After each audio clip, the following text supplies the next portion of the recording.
What is up, my Ultra Steels? My name is Matthew, and we're going to be going... Bendy, you're not in this scene. We're going to be going over our Bendy in the English... Bendy, you're not in this scene. You're not in this scene. No, you're not until the end, okay? Go somewhere else. Thank you. And we're going to be going over... We're going to be going over what is in Chapter 5, and, what I liked about it, and what I think this ending's all about. I already know what to say about the ending. I'm still kind of a little confused where this is all sort of going, but I kind of know, but I don't know, because now we got so much information now. But for right now, I'm going to tell you what I did like about it. So here's that. So I'm going to be telling you what I like about it and one thing I didn't like about it. So here's the thing. The thing that I liked about it was, remember how I said, alright, so at the beginning, you know how I said we were going to probably start off in this cell, right? Turns out we do. But it wasn't for that long. Alice and Pendle really seemed to like us and thinks that we're great. But Thomas Connor hates us. Like, he just thinks we're just some idiot who killed one of his friends, like our other Boris. But it turns out when she gave us like the bowl, Thomas Connor was just like like that, like why would he do that? We're starving, man. And then he literally did something really mean to his face. He was very mean in the beginning of the chapter. I'm sorry, but later in the chapter he was nice to us, because remember when he gave us the axe. That was pretty nice of him. That was during time when I said that Sammy Lawrence might return. Turns out he did. He returned where the not monster sign was, and I was not expecting him to respond there, but apparently he did. And then he was very aggressive with his axe, but then, like, it was a little boss fight, because I thought Sammy was innocent, he would be fighting with us, but he wasn't in the chapter for that long. But Thomas just killed him at the end, and then he gave us the axe, and that's when Allison Pennell comes, and then we start to fight everyone, the Lost Ones. And it was strange because the Lost Ones didn't fight us in Chapter 4, but now they fight us in Chapter 5. Maybe because they hate angels, or they're just bad people, I guess. Because I honestly think that they were just workers at the studio. So that was that part. And then remember that screenshot where there was like a balance? Well, apparently Henry didn't go too far on it. Like in the second stick, he just makes another far drop. And from the trailer where Allison Pennell was like yelling Henry, and then that was probably the scene where he did that on.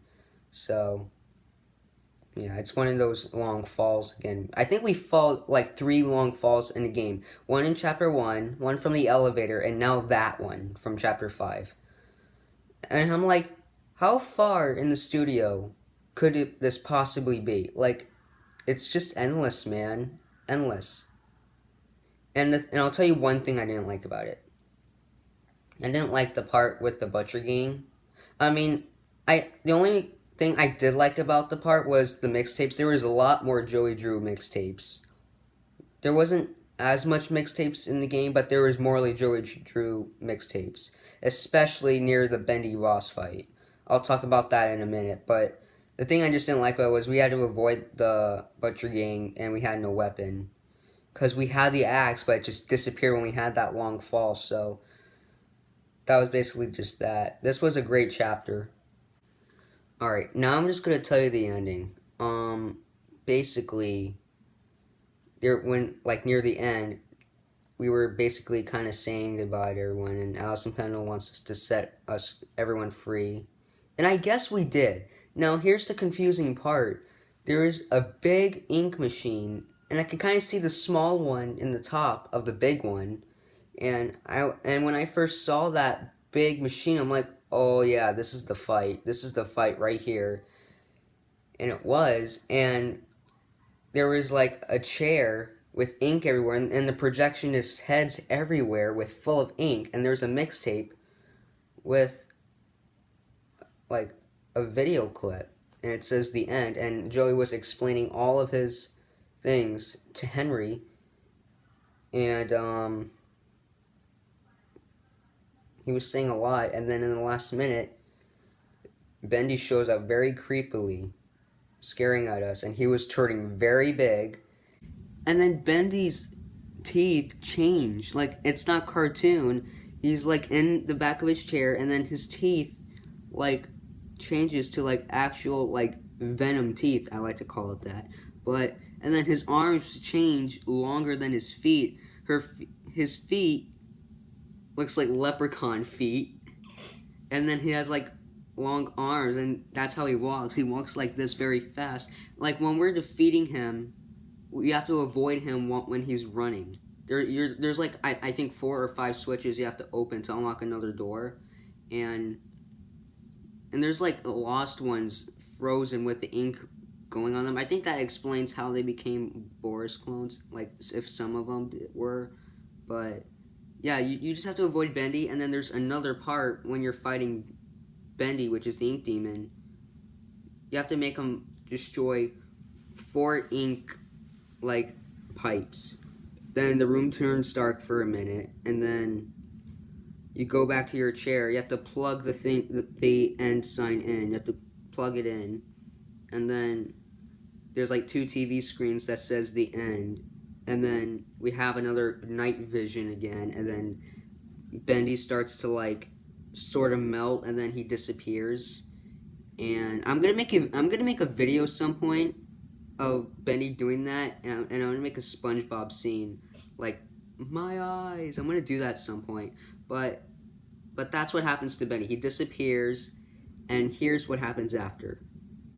We are in a house, and in that house, there's like little secrets, Bendy drawings, and like letters on the side, and you hear whistling, and then you basically see an old man, and that old man, I believe, is Joey Drew. He sounds so much different. I think basically, well, hold on, I'll get to that part in a minute, but basically, I think what that part meant when we saw Joey Drew and he said, "Come back to the old workshop." Henry opens the door. We're back at chapter 1.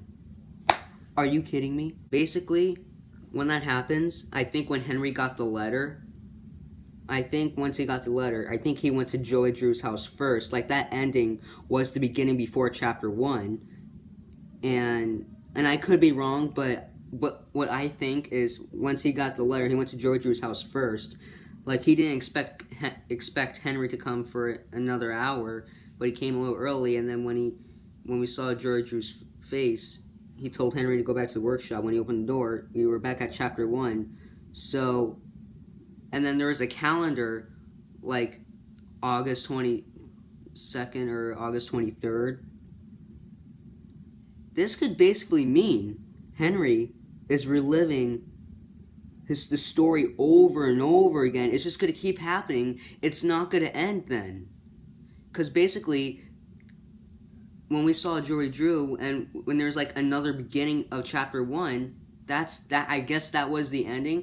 But the thing I also don't understand is what happens after when the ink demon's gone. Like, in the studio, is that like where it stopped, the story stopped, or did Henry die? Is he still alive, or is everything back to normal where it was? Because the thing that is really confusing is, it's like, when we're in the studio, is this now, or was this whole game the whole time just a fairy tale? I don't know. And then it's endless. The more you keep beating Bendy and Ink Machine, it's a whole new number. The calendar changes once you beat chapters 1 through 5. This is crazy.